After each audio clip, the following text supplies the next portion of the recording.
yeah, there are so many like important events that happened. Obviously, I won't be able to touch some details, but I hope that one day I'll be able to share my story because people deserve to know. My so-called mother, I remember when I had a car accident um, when I was in Joburg, and I nearly died, and she didn't care about that. She just asked for money. I remember she cornered me, and I had to give her 10,000. She gave me some stupid story about her losing money on her way from church and etc. I bought into that. Yeah, and I got to know how that money was used. It was never used for good reasons. On a monthly basis, I had to, give her money. She was very controlling, etc., very abusive, um, but not in a confrontational way. Yeah, even when I was at UCT, I remember I was doing computer science and I didn't have a computer. I had to use the labs. I was on upper campus. She came with her friend and my so-called dad, and they just demanded that I leave the campus. I must go back to res. When I got there, they said I must take out my favorite clothes that I was using, and yeah, I didn't want to make a scene. I basically just had to obey and followed their instructions. They basically took those clothes to perform some evil rituals. Yeah, so there were many things that happened, and the mother, for those who didn't watch the other parts, part one and two, her name was Noe 2 Nonsigalelo Aurelia Mtia. She was born from a family whose surname is Jacobs, Entabelanga, Queenstown, in Eastern Cape.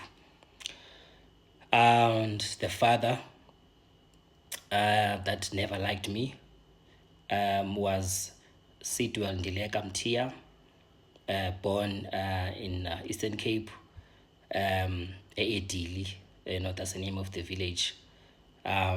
Yeah,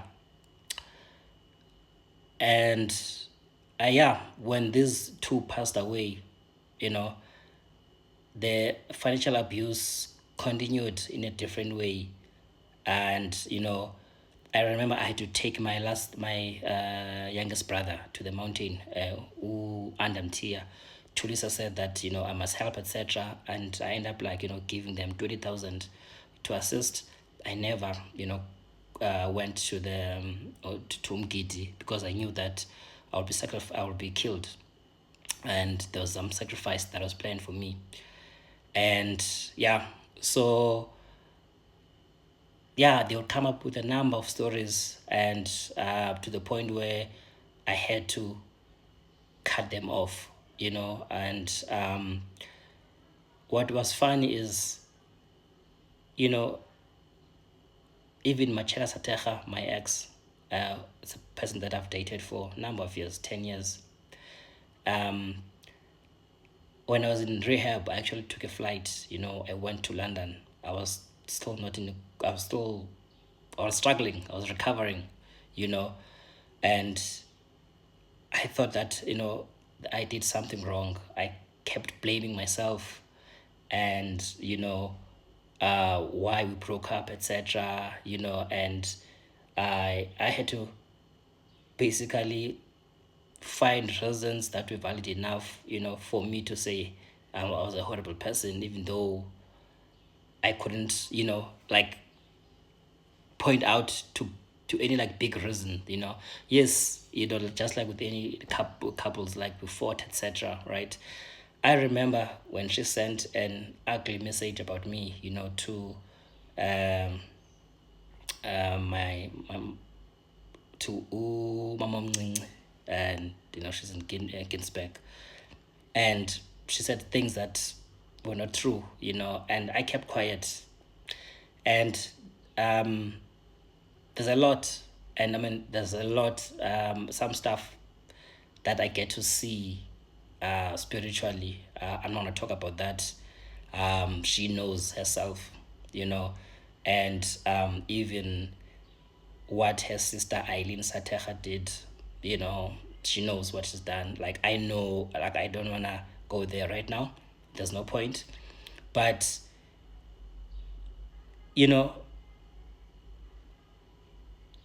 a lot that I've had to go through. And sometimes, I'm like, okay, maybe I must have done something wrong, something horrible, maybe in my past life, etc. Even my past life, there's certain things, that God revealed to me, because I'm able to tap into that energy spiritually. Yeah, so I sound calm right now because I've had to heal. And when you like reach out to someone, to like Cillian Kopelsami, because this was someone that I thought cared about me. And when I reach out to Marcella, it's like, no, she doesn't want to do anything she doesn't want anything to do with, Cillian Kaplasami. And I'm like, yo, these are the people, she worked for him, and you wonder, and then things get revealed, right? And I mean, I'm saying this because I don't care if someone takes me to court, I'm good. And if I need to go to jail, it's fine. If someone wants to kill me, it's okay. They can come and kill me, but I'm not gonna be silent. And just like with Old Mutual, when they fired me for addressing corruption that they were doing, and I'm okay. I'm fine being broke. I grew up poor, and this is my life, and I'm okay to have nothing. I'm not explaining the story because I want, sympathy, etc. Right? I want the truth to be out, and I know that the nation of Amandwande will want to know why, what happened. Yeah, so even when I was spiritually led, to KwaNongoma, a lot of questions came up, and obviously my mom is from a royal family, and so is my dad. And I knew that even the late King Mr. Zulu, I'm gonna call him a king, so that people understand who I'm talking about, was told, and they actually did something. There was some like ceremony that was done for me, because he knew that the king of Mandwandwe is gonna come back home. And even when I got there, people knew. And the people at Emahashini, KwaNongoma,